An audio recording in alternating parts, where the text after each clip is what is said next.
Are you ready to get your feet wet? Because this is the Knowledge Pool, hosted by Gathering Information. We're here to bring you a casual conversation between friends about everything to do with collecting, trading, and playing Magic the Gathering. I am Tams. I am Step. And I am Laura. So put on your bathing suits and dive right into the Knowledge Pool.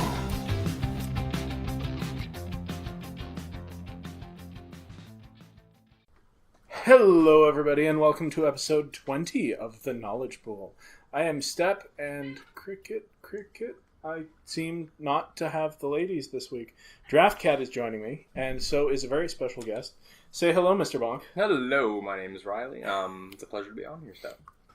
Thanks for joining me. As Kitty Cat jumps on my lap. Yeah, he'll do that. So, I have invited Ryley here because he's one of the people who drafts occasionally at the shop, plays in pre-releases and the like. The pre-release, of course, was this past weekend. Yes, Salem. He also knows quite a bit about what he enjoys in modern and eternal formats, so we're going to have a little chat. But first, the news. My news anchor is not here this week, so I went and diligently did the research. Yeah, you can just toss him on the floor if he bothers you. But apparently there's no real news this week except for the San Diego Comic-Con special Planeswalker things. So have you seen them? I have. What do you think? I think for the price that it's going for, it is a very, very good deal. And the cards are so pretty. I love the art of them. The intricate Egyptian design is absolutely gorgeous. And I'm a huge fan of it. Yeah, I know Tams would really like them because she's all about Egyptian hieroglyphs and stuff. She's got several pieces of art that's in that style. Could you say it will illuminate her? Possibly. Yeah, I find it a little weird that Nicol Bolas is not done the same. Like, sure, he's supposed to be carving them, I guess, but he's, I don't know why he would bother doing that. And besides, I think he'd look sweet as a pictoglyph. Yeah, just as like an awesome thing, overbearing and just like, oh, I'm going to destroy you, and it's just that would be a very Nicol Bolas-y feel. Yeah, like in the middle of the gate of the afterlife, just it's opened and there he is, or maybe on the throne of the God Pharaoh. Yeah. Like sitting there chilling. I don't know.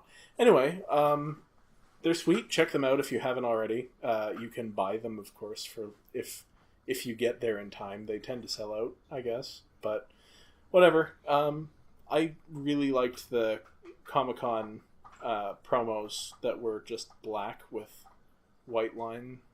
I think it was 2 years ago, something like that. Do you remember them? Oh, that was the Origin Cycle, no? Yeah, that was the Origin Cycle. That's right. Those are nice. Anyway, that is all the news really for this week, other than the pre-release. We both went to the pre-release. How'd you do? Yeah, highly medium, I guess. Did you enjoy yourself? I did. I got to blow up people's lands, and there's nothing I enjoy more than doing unfair things, especially land hate. I mean, no one ever expects a surprise Armageddon. How did you do that in Hour of Devastation? I don't understand. I got extremely lucky and pulled the Masterpiece, or whatever you want to call them. The Invocation. The Invocation Angel of Desolation. Which is a 5-drop angel for a 5/4 flyer, which costs black 3, and its kicker cost is 2. The card text reads, when you cast Angel of... I'm sorry, I'm drawing a blank. Well, you have it over there somewhere. Yeah. Basically, it blows up land, or it returns lands to hand. Right? No, it is not upheaval. It is Armageddon. Oh, if you do not pay the kicker, it blows up all of your lands. If you pay the kicker of white, which kicker basically means, for those of you who don't know, when you cast it, you may pay an additional cost, and it'll usually give an additional effect or hindering or something along those lines. So if you don't pay the kicker, then it'll blow up all of your lands. If you pay the kicker of white, well, nobody gets lands. You blow them all up in Armageddon. Very fair card. Sounds terrible. It really is. I don't even know why I'm talking to you, really. You're one of those monsters who plays lands in front. And, yeah. So does LSV. What's your point? Yeah, well, I don't really like him that much either.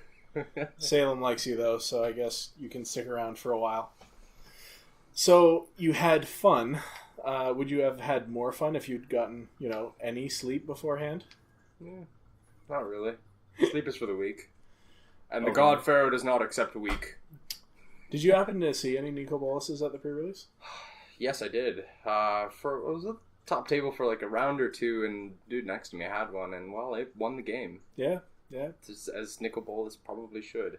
I didn't see a Nico Bolas. I did see a Samut, and it surprised me that the Samut was like, I couldn't just ignore her. She would. There was a that Hydra, the Ruinator desert. Hydra? Yeah, the Hydra that cares about deserts, and she was giving it double strike. So I'm like, I can't really do that. I think I have to take her out. So she didn't do nothing, which is what I expected her to do. In that type of card in a sealed or draft style is very good. Yeah. Giving any random thing double strike gives you profitable attacks in combat, and her ultimate just wins the game. Tutoring for 2 creatures is just obscene. Oh, sure. When they're a good 2 creatures. Yeah. Exactly. It's just the issue why people aren't too hyped about that card is it's a 4-drop to give something double strike for a turn, then probably immediately dies. It's underwhelming. It doesn't impact the board enough. Yeah. So, I don't know. I'll probably still pick it in a draft if I... Yeah.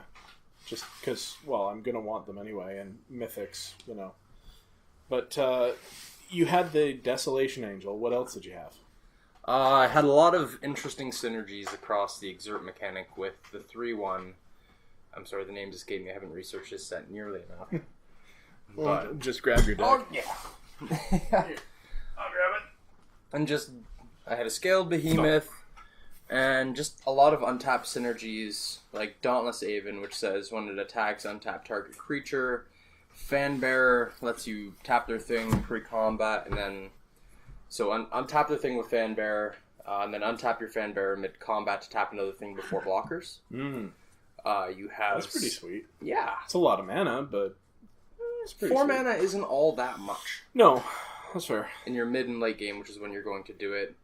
The Ruminap Hydra, which is a 4-drop 3/3 with Vigilance, Reach, and Trample that gets 1/1 if you control a desert, and another 1/1 +1/+1 if there's a desert in your graveyard. Yeah, and that's the Hydra I was talking about.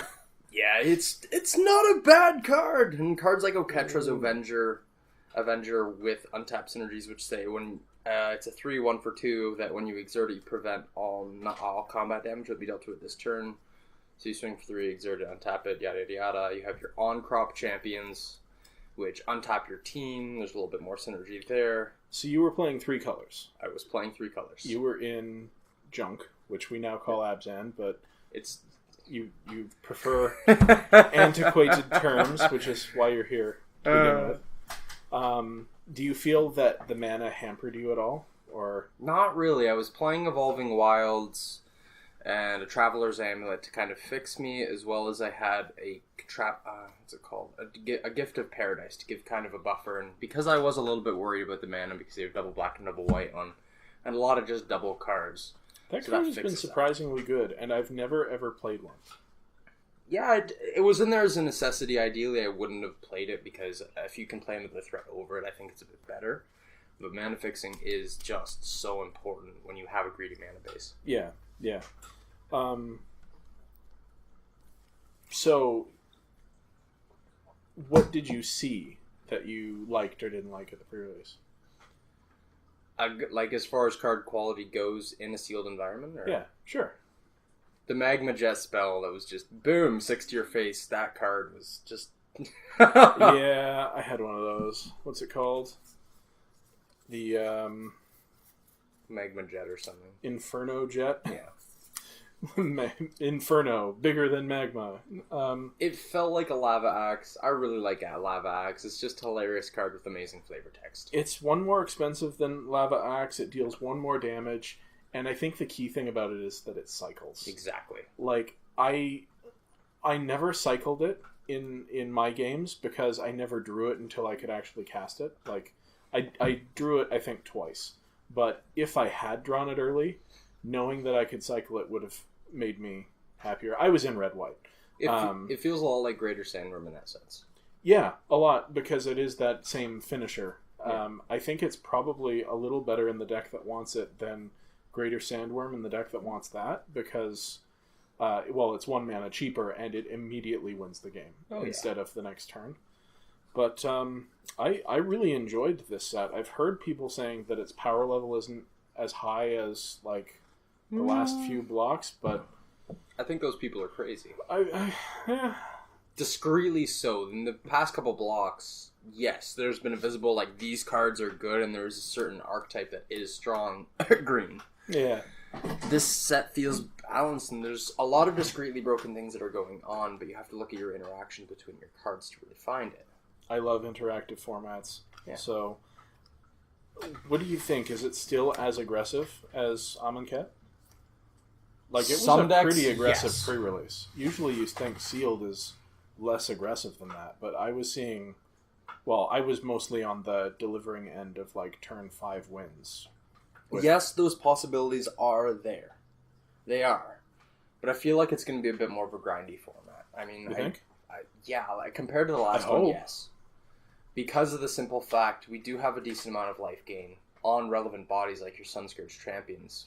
And Eternalize just means that if you can get to your mid to late game, then you can just start bringing out 4/4s every turn, which is pretty good. What about Afflict, though? Again, a lot of the creatures with Afflict that I've noticed do not have a large power and toughness. See, that's what I was saying, too, during the set review. I thought, sure, they get in once, and then they die, usually. Unless they're the rares or mythics, which are like... What's it? The Neheb has That card is Afflict insane. 4 or whatever. And then you basically get to Pyretic Ritual. Yeah. You get 3 red, and you're like, well, I'm going to cast these free things. And you're like, okay. But that's a rare or mythic. Like, they're supposed to be strong. It's your cards like your Merciless Eternals that I would be taking high because they can live through combat. Because they have, like, Merciless Eternal, for instance. It's a 2/2 Afflict 2? It is a 3, it's a 2/2 Afflict 2/3 drop that says 2 and a black, discard a card, it gets +2. Yeah, it seems pretty good. Because that card like that makes blocking very, very easy. It can be nice and aggressive because it's not easy just to trade with. I wonder if it's going to make the red-black standard deck. I know standard's not your format, but... I don't know. Standard's in a bit of flux right now with Aetherflux Marvel being banned. Well, yeah. There's a lot of things that could happen. Like humans, mono-white humans looks like just... It's playing Limited All-Star Ketra's Monument, and that makes me so happy. To see in a standard deck? Yeah, it's just... Because the advantage you're getting out of a card like that is obscene, and against a token deck, I can see the Afflict mechanic being very, very, very good. Because you're trading off several of their creatures, or they're just taking 2. Right. Until they start dropping Thalia's Lieutenants, in which case the game is usually, it seems to be almost over. I've been researching a little bit more into Standard because, well, I kind of want to brew. You do like to brew, which is actually why you're here. So tell us a little bit about your formats that you enjoy. My favorite format has to be Legacy. Okay. I've been playing it online a lot, and I've just recently finished my first Legacy deck. And an online deck or in paper? No, in paper. Oh. After a year and a half. Big money. Big money. I know you were playing Modern for a while. Was that sort of a bridge? No, I do enjoy Modern. Modern is a very, very fun format, and especially right now it's extremely healthy because it's just the state of the format is very fair, very, very balanced. Combo is decent. Your mid-range decks are decent. I think a deck like Death's Shadow, for instance, is actually keeping a lot in check because it feels a lot like Splinter Twin in the sense that there are cards you have to play around and it's very, very, very interactive. It's a control deck, it's an aggro deck, and it's a mid-range. Well, yeah, there are like 3 or 4 decks playing Death's Shadow, so that's interesting. But not an easy... It feels like playing Jund. It's very hard to play. Is it? Yeah. Okay.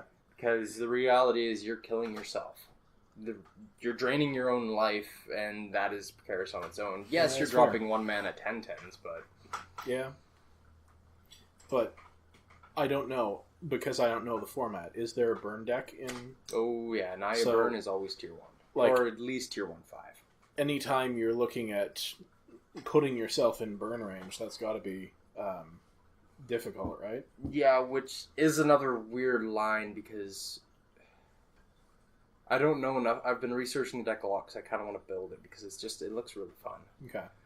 But burn, I would imagine you want to keep the life loss to a minimum because they are dealing damage to you, and every burn spell they throw at you is making your death shadow bigger, and it's a fine line.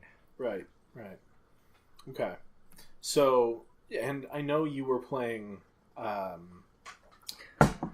Dredge in Modern. Yep.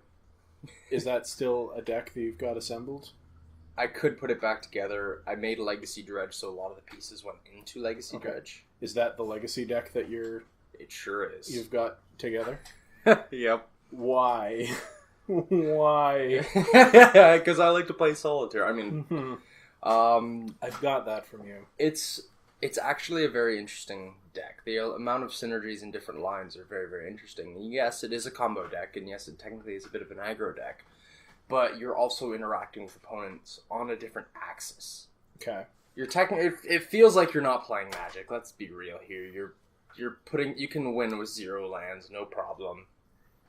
Just with your Lion's Eye Diamonds and your Lotus Petals and whatnot. Right. But you are interacting with them through a card called Cabal Therapy, which is a 1-drop black card that says, name a card, target player reveals their hand and discards all cards with that name, and it has a flashback cost of sacrificing a creature.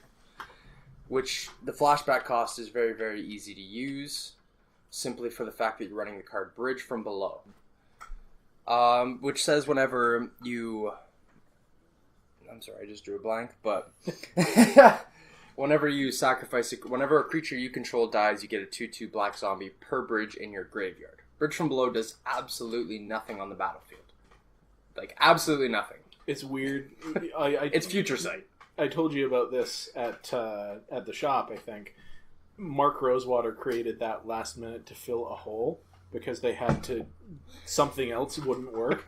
And he's just like, oh, this is weird. And then, fast forward, it's a busted deck in... Oh, yeah. In Vintage and Legacy. That's hilarious. But due to the interaction with Cabal Therapy, you can just cast 4 within a turn because you flash it back, sacrifice your creatures, generate 2 zombies, flash back another therapy, sacrifice another zombie, and just tear apart their hand. So it's interactive in that sense. Well, you're interacting. I don't know if you call that interactive. The other side of Bridge from Below, though, because that is Hands and Feet, your most important card in the deck. Uh-huh. It's not just one-sided, hey, I get all of this value from one card. If a creature they control were to die, they exile all of your bridges. Which is very, very, very bad for you, because you lose, like, a huge section of your deck. So, sometimes it's actually right not to just take a counterspell or something. Sometimes you actually... Because them killing your creatures, you don't really care. It's completely irrelevant for the most part. But them killing their own creatures can actually be a huge issue. If they take out 3 bridges with that, then the game just gets instantly way harder to play. So there's a lot of weird lines with Dredge. And yeah, sometimes you can just combo off and kill them on the first turn, but that's not all that often. Okay. This is too deep for me, man. I'm a limited player. I'm interested in getting into, well, basically every format, because I would like to play competitively at some point in the future. And that means being well-rounded, right? Yeah. But, so where did you start? How did you get into not just limited or not just standard? I guess, where did you start Magic? I started briefly, what set was it? Yeah, way back. Yeah, but I started playing quite a lot around Theros block of One of the Gods. That seems to be the commonplace at our shop, where everyone's like, just before Theros, just after Theros, people got back into it. My first deck was Mono Green Hydras. They were big dumb elephants and they had cool abilities. Yeah.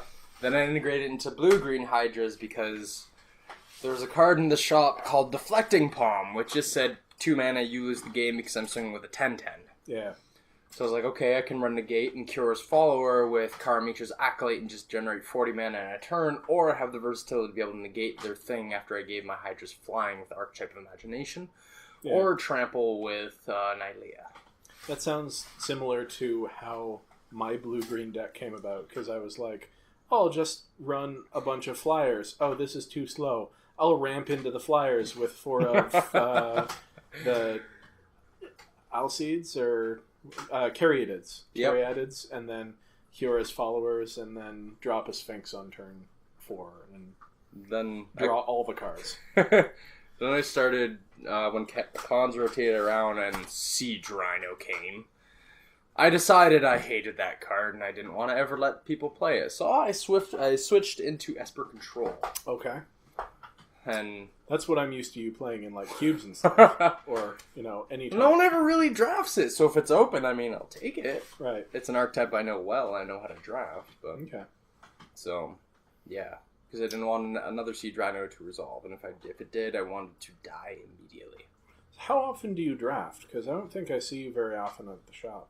Unfortunately, working midnights and 2 jobs does tend to hinder that a little bit. Yeah. But I draft at home through various interfaces. Unfortunately, I can't really afford Moto right now. Yeah. And it's kind of a glitchy interface, and I don't want to sink money into it. Yeah, that's fair. So I've been using interfaces like Cockatrice and X-Mage just to kind of draft when I can. Okay. Keep your skills up, sure. Exactly. And yeah, I get out whenever I can, and I prefer to play in paper, obviously, because then it feels a little bit more like a poker game in a sense, in which you can read the other people, you can kind of try and read their bluffs, bluff yourself, and just do a lot like that. And it's a bit more of a chess match, I find. Yeah, that's why when people say, like Moto or Miko is the future of Magic, or like it's going online, I'm like, not any time I play, because I play far more in person than I do online. Just because, to me, Magic is an interactive thing. Like, I want to see my opponents. When you play in your high level tournaments too, I mean, there is a ton of pressure, and when you hit and when you get that big win, you're just like, yes. It doesn't feel the same as an online interface, because when you have so much pressure and we're not going on, there's so much more that can happen. And I don't know, it feels better face to face. Yeah, I've never clicked through an attack in paper Magic. Like, oh my god! I actually did that in the most recent draft that I did, because I went to attacks. I knew I was going to attack, but I'm like, okay, wait. And I tanked for a second, and like, nope, yep, I attack with both. So I clicked onto attack, and I'm like, no. Feels bad, man. It does. It feels real bad. I'm pretty sure if you've ever drafted on Moto, you have definitely done something. What's the card called? Overflowing Chalice. You've definitely cast it for 0 at one point or another. Well, I've never played a format where I've had it, but Legacy I Cube? probably would. I don't play Cube online anymore because of leagues. All right. I will play a queue, but I don't like drafting, say, Reanimator, and then having someone reanimate my stuff with the cards that only I'm supposed to have. Yeah. That's the problem with leagues online. Yeah. Especially Cube. Like, I understand the benefits, but not for Cube. I find the one thing that's good for League is you kind of stop hate. There's not as much hate drafting. Yeah, and that's definitely a good thing. I like that. Although I did play against Red all 3 games in my last draft. You poor soul. And I was in Red, so... That feels bad, though. No, yeah. I see where you're coming from. It's awkward. Yeah. And hate drafting is a part of a drafting format. I mean... When you're playing with cards of that high power level, you kind of have to, in a sense. Unless you get the nuts yourself. I don't think so. Like, I almost never hate draft. I would love to do a team draft, because then hating is a big part of it, right? Yeah, I've never done a team draft. It looks like fun. We should absolutely do one sometime. Yeah. Get together, 6 of us. I mean, we've got 4 already, right? So 5 hours later. Yeah. Yeah. Well, are you planning on drafting Hour of Devastation at all? I definitely am. It's a very, very, very cool set. It feels a lot like Amonkhet, and it's a cool set to draft. I mean, anything you're excited about trying? I'm inevitably going to force some kind of combo deck eventually. Of course. But if they kind of start, because I know they were talking about changing it to triple of the current set, so it'd be Devastation, Devastation, Devastation. But if really? they keep, I read that somewhere. I don't know if it's true or false, but That'd be triple small set, though. That'd be weird. I agree. It's probably just someone speculating on something. I think it'd be less aggressive, though. I'd definitely try that. Maybe I'd try that for a home draft sometime. That'd be interesting. Because then you're getting all of... It's just... all the new stuff. Yeah. Well, there's only going to be this and then one more small set eventually, right? They are bringing back core sets, so... Yeah, but it's going to be like all large, you know? Yeah. Like there's Ixalan and then whatever's after Ixalan. Return to Dominaria! Yeah. So, I cannot for the life of me remember what I was about to say. Other stuff we're excited about. Oh, actually, I wanted to ask you about this because I know you play Commander. Because we have played several games of Commander. And I have won my share through, I don't even know, sheer madness or just dumb luck. Because, I mean, I play mostly precons. And you play these stupid lands in front monstrosities.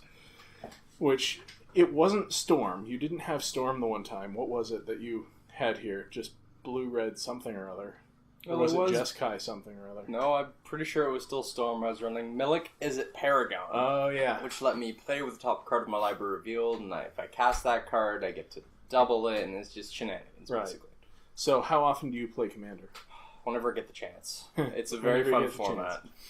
Yeah, because you work a lot, too, so it's like, when do you get the chance to actually play Magic? It comes down to one small decision. Do I want sleep, or do I want to play Magic? Sometimes Magic outweighs sleep.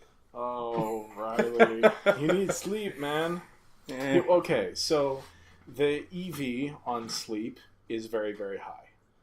Your expected value on a full night's rest is going to make you so much more productive the next day that maybe you'll have time for Magic because you get everything done. I can function fine on 4 hours of sleep. I was a college student and I work midnights. I've been there. You can't do that forever. No, you can't, but I am only 23 and I can do that for a while. God, now I feel old.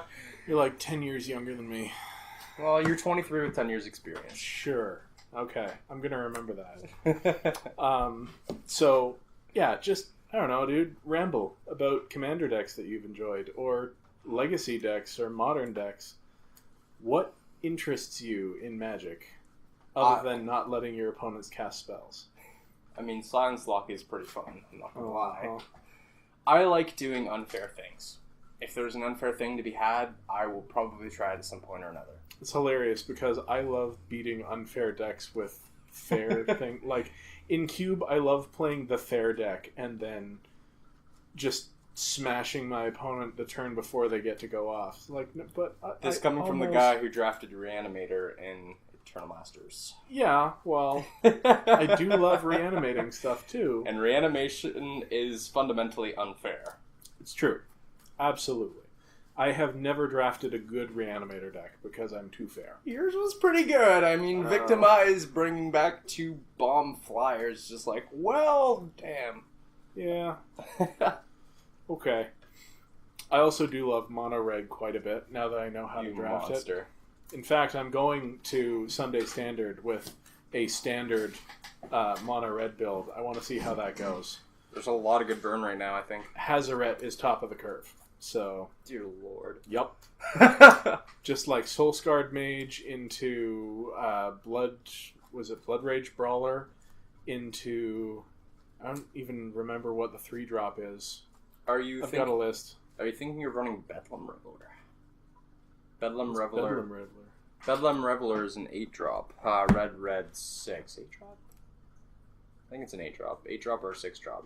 But it costs 1 less for each instant or sorcery and bin.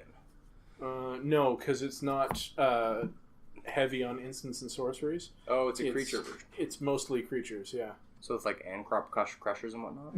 And Blood Rage Brawlers? Yes. Yes, that is exactly what's in it. And hopefully the top of the curve is, of course, Hazaret or Insult to Injury. So I'm going to see how that goes. I've lost to that stupid card more times in Limited than I care to admit. Yeah, well, Limited is where it really shines. But I am thinking about adding a Wildfire Eternal or two, because my thought is the opponent is going to have to waste a card on it. Yes. Even if they know I don't have anything in hand, because my hand is going to be empty, they're going to take one successively for a few turns, because otherwise they kill it, they take 4. That's basically like a Lava Axe, right? Yeah. Because it's got Afflict 4. Well, what it reminds me almost of is Vexing Devil. Yeah. It's annoying. Deviled if you do, deviled if you don't. Basically. Also, I'll be running a playset of Ramanap Ruins because, they don't enter tapped. They tap for red if you need it, and then you can shock your opponent to the face for every one of them. Right? What about cards like Harness Lightning? Because with Soul Scour Mage, there is some good synergy there. I mean, so the spells in the deck, I just pulled a list off of like Goldfish, and the spells are Blazing Volley, Magma Spray, Fling, Insult to Injury. Okay. They've got Byforce and Glorybringer in the board. Glorybringer, of course, is a creature, but it also... It's a burn spell. Yeah, it's a burn spell. But I don't know. I'm looking forward to trying it. Oh, and it's got the Combat Celebrants, too. Oh, okay. For, like, value. Double attacks, yeah. That's... So, I have no idea what Standard looks like right now, because the last time I was at Standard was a month ago. Over a month ago. The last time I played Standard, Marvel was still around. Yeah. And I was winning 2 and losing to Marvel in equal measure, so whatever. A note on Marvel, the card just feels so much like Sneak Attack. Why would they print something that is functionally like Sneak Attack? I never thought of that. Totally does. And it's just like, turn 4 Ulamog is like, okay, fine. I mean, when we're talking Legacy and whatnot, it's going to be Grizzlebrand or Emrakul, but still, that's obscene. Why would they do that? They like doing crazy things. Speculation has been, you look at how much lower the overall power level is from Amonkhet. They don't have inherently busted things like Aetherworks Marvel, probably because they realized they had to scale back a little bit. Yeah. I don't know. It's just silliness. I don't know. But touching back, you wanted me to ramble about things like Commander. Yes, please. The deck I'm currently building, everyone has been complaining about my current Standard deck because I'm running Storm. People don't like Storm. I can't imagine why. I don't understand it. It's almost like they want to play Magic and not just watch me play. Well, okay, so is this a multiplayer Commander format? Yes. Yeah, I can see not liking Storm in that situation. Like, in 1v1, I'm fine with any sort of combo deck. Whatever. They win or they lose. But in multiplayer, you're supposed to have a more interactive, balanced approach to the format. But believe it or not, I didn't, when I was originally building the deck, I didn't want it to be like, oh, I'm going to kill you on turn 2 or turn 3 by casting like a million spells in turn. I wanted to go off on like turn 10. Yeah, but that's just what happens with Storm. Yeah. But then people around me started getting competitive. And I was like, well, I don't want to get run over. So I'll kill you on turn 2. Yeah. Because turn 1 Necro with a spellbook out is really, really good. So that's an interesting point, because like I make a point of just playing with the precons because they're fairly balanced. Mm-hmm. So escalation in a play group, I assume you have a regular play group that you play with? Kind of. And escalation is a real thing. Like, even just improving the deck over time means that it gets tighter, it gets leaner, it gets to kill earlier, Yep. So it's not like it's anyone's fault even. It's just what happens when you tweak. Yeah, basically. Right? So what are you building if you don't want to be playing Storm? Well, everyone wants long games, so I'll give it to them. I'm running... It's either going to be mono-white or white-red, solely based around land hate. Everyone's going to get to play things. Everyone's going to get to play a long game of Magic, but they're not actually going to be able to do anything. The deck's probably only going to have like 1 or 2 win conditions, and the rest is just going to be pure hate. Hate on every single deck. Because, you know what? Fine. If you're not going to let me do my thing, cool then. We're all going to do nothing when I drop Armageddon with a Trinisphere on the battlefield. Yeah, that doesn't sound fun either. No, it doesn't. Who's the commander? I haven't decided yet, actually. Okay. I'm thinking it doesn't maybe really matter. It's either going to probably be Thalia, Guardian of Thraben, or so Iroas. Mono white or red white. Or potentially Iona, because, well, Iona's pretty good. Yeah. I mean, in a deck like that, I guess it's good to have a repeatable win condition as your commander. And one that can just completely lock people out of them in color. Yeah. It doesn't sound fun. And then eventually I'll get around to building a casual one that's just like, let's have fun. Like Tribal Angels or something. That's awesome. Speaking of tribal, how do you feel about the tribal precons that may be coming out? Oh, the dragon one looks cool. Yeah? It does. Have you seen the cat commander? There's a cat commander? Okay, so... That is exciting. This is weird. So, there were spoilers, like, there were leaks of the dragon one, right? Of course, yeah. So, somebody found a screenshot from, like, an EB Games website or something, where the product page had gone up by mistake, and it was just the promotional picture for the cat commander deck, but you get to see the commander.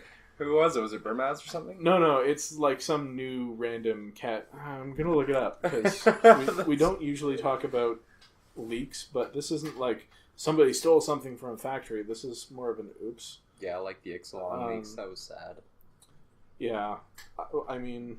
I haven't researched. I saw the one card, and it looked, because it was everywhere, because it looks really good. Yeah, we haven't talked about them on the podcast because we feel weird about it, but like we acknowledge that they exist. I don't know. I feel like in a weird way leaks are coming from all sorts of different places. You know, like Wizards leaked the Planeswalkers for the new set themselves by accident. And then somebody leaked, sheets of Ixalan, full sheets. Yeah. And then this thing on a website somewhere just got leaked. And it's like, something's going weird and wonky with Wizards security, or like maybe people are just getting lazy. I don't know. But it feels like a lot of people are going to be fired very soon. See, and I don't know, because Wizards makes a very good policy of not saying anything, period, when stuff like this happens. Because they want people to know that if information comes from them, they can trust that information. And I think that's a really good policy. But, on the other hand, these leaks keep happening. And it's awkward. Yeah. Right? It all comes down to if they can get to the root of it, I suppose, right? Yeah. I don't know. Trying to find the Kitty Cat Lord. Kitty Cat Lord. Volume 2, because we already got one. Because it looks real sweet, but I can't find it. They'll be out soon enough anyway. Yeah. Yeah, but the Pride Sovereign from Hour of Devastation. What do you think of that? Do you know? The green... That's the Cat Lord you were talking about, no? Well, I'm talking about Felidar Sovereign. Oh. From so... Cat. But there was the new Lord just printed, yeah. Pride Sovereign, 2 and a green, cat. It's a 2/2. It gets +1/+1 for each other cat you control. And you can pay white, tap, and exert him to put 2 white cats with vigilance. Yeah.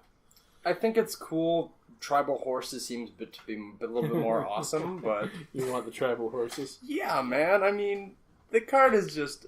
You're pumping out 5/5 indestructible horses. Sure, you've got to play some silly cards to enable it, like even Luxor River Shrine or something, but still, you get 5/5 indestructible horses and a horse lord. That is awesome. I am putting together a cat tribal standard deck, but I think you missed your window. There's no more Brimaz. Yeah. But no, still, I think that is valuable. Okay, I found the commander. So, plug your ears if you don't want spoilers, but Feline Ferocity is the commander deck. That's awesome. Arabo, Roar of the Wild.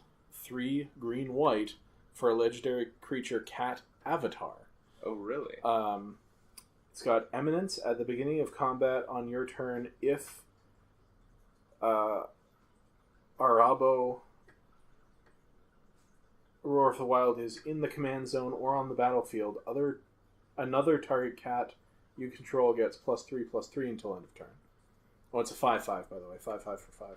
That's not bad. And pass the vanilla test. whenever another cat you control attacks, you may pay 1 green-white. If you do, it gains trample and gets +X/+X, where X is its power. That seems kind of gross. I'm not gonna lie. Like, So choose your cat. that feels almost like a Loro in the sense, because we haven't seen a lot of commanders that do anything from the command zone in a while. Yeah. So Eminence is like the mechanic for this cycle, and all of them have it. Mm-hmm. I kind of really like this one because it feels a lot like Exalted, Yeah. which I loved. Like in M13, that's why I got into Standard. I'm like, I'm going to build an Exalted deck. I built the black-white Exalted deck and took it to an FNM. So you just pick your one guy and you don't care if he dies because you've got another one next turn, kind of thing. Believe it or not, Exalted is one of the reasons I stopped playing Magic for a little bit. Really? Mm-hmm. Why? Because there was a combo. A combo. I know. Imagine me not liking a combo. Right? But it was Sovereigns of Lost Alara plus Exalted. Okay. Basically, whenever a creature attacks alone, you can search your library for an enchantment and put it onto a creature. Now, Rise of the Eldrazi had just come out. Okay. So they would put Eldrazi Conscription on Noble Hierarch, which makes it a 10/10 with Annihilator too. Also, when they're going turn 4 Jace, turn 5 10/10 Annihilator 2 is just like... Yeah, that sounds oppressive. And then the other time when I was just learning and whatnot, yeah, Cobblade was the deck. Yeah, well, there have been numerous complaints about Cobblade from numerous people. I was actually not playing during that time at all. Like, I started when I was very, very young and then stopped because nobody in my town played Magic. And then I really started actually playing again in the tail end of, like, Innistrad / Mirrodin Besiege Scarus block. So, like, I missed most of the good stuff and also most of the terrible stuff. You missed Affinity, which is the big one. Right. But I started really playing in earnest in RTR. Yeah. And then drafting heavily in Theros. So I guess I got... RTR was a great set. Yeah. Yeah. It was sweet. I loved the flavor in Ravnica block. Yep. And how well the mechanics mirror the mood of the colors, the color pairs. Just the Is It Madness and the Azorius Absolute... It felt awesome. Just there's so much flavor. Which is, I think, a huge part of Magic, the flavor and the story, that a lot of people tend to overlook. Absolutely. I actually like that they've been doing more with the story on the cards. Yeah. They've got the story highlights now, and I really appreciate that. Because, Lord knows, their flavor articles, their... What do you call them? Online? The storylines? The storylines are not great. The one thing that I wish they would bring back is, I think it was Zendikar blocking back. And Fat Packs, what they used to do was they'd have little books of story in them. And then they stopped doing it. Yeah, it was awesome. Well, they've got, like, the booklet that gives you the highlights of the set. And this is legitimate storyline. And I think that's an awesome idea, and it'd be great if they brought it back. Well, they have a lot of that stuff online now, so I guess that's the way it's moving. They still kind of did back then. There were still like the actual novels and whatnot, and there was a little bit online if I remember correctly. But this was just a little bit of extra, a bit more value out of your fat pack that you could just sit down, open this up, and read a bit on the story. That was awesome. I loved it. Albeit it was a time when the internet wasn't quite as prominent, but still. Well, I'll be opening a bundle for Hour of Devastation, so we'll have to see what they've thrown in there. Yeah. The dice are pretty cool. The dice are sweet, yeah. And I have already completed 2 of the trials for the hours, so I will be picking up my little D4s in the same red, I'm sure, on Friday night, F&M. Oh, you've already lost the card. That's fair. I mean, I collect this trash, right? No, that's not trash. No, well, to a lot of people. I saw them throw out their pre-release boxes, and I'm like, no, but it's cool. Look at it. It's a little treasure chest. It flips it's up. Awesome. And, yeah. I use that to ship cards, actually. And you, like, cram it full of tissue paper and everything. And you're golden. Cool. So, So, is there anything else you would like to tell the Magic Nation before we take our leave and go play some real Magic? stay creative.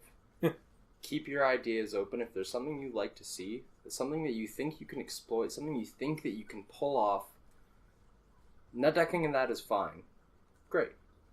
If there's a deck that reflects your personality and everything, cool. Go ahead and build it. That's the great thing about Magic. But if you see something that's just like, man, this looks so awesome, go for it. What's stopping you? For all you know, you could be making the next tiered deck. You could just have this revolutionary thing. Like our mutual friend, Evan. Yeah. He homebrewed this insane Jund list. And it's just like, I saw it crush Marvel. I saw it just, it won game day. Nice. Well, no, it came in second, I think. And this is a homebrew. So if you have the option and you see something and you create and you can just create it, go for it. Express yourself through your cards. That's awesome. And just, I think the game needs more people like that. That's awesome. Thank you. Because you hear people talking about the net lists and how that's the only way, or that's the correct way, or rogue lists or homebrews just don't cut it, and then, sometimes they do. Remember, the best net decks started off as a homebrew. It's true. Well, thank you for joining me today, Ryley. Thank you for having me. For our listeners, Laura and Tams will be back next week, but in the meantime, you can find lots of our other content here on this podcast, where we've released our set review in audio form, where we have a podcast every week, obviously. If you enjoy this podcast, please think about giving it the old 5-star rating on iTunes, or the thumbs up on YouTube, if that's where you watch it, or get it. Also, check out our YouTube channel and our website for all of our other Magic content. We do drafts weekly. We do draft reports online or on the website. We will occasionally do unboxings, like I broke down my league pool this week. And next week I will be opening a bundle for Hour of Devastation. So until next week, when we have Tams and Laura back, thank you very much for listening. And see you next time.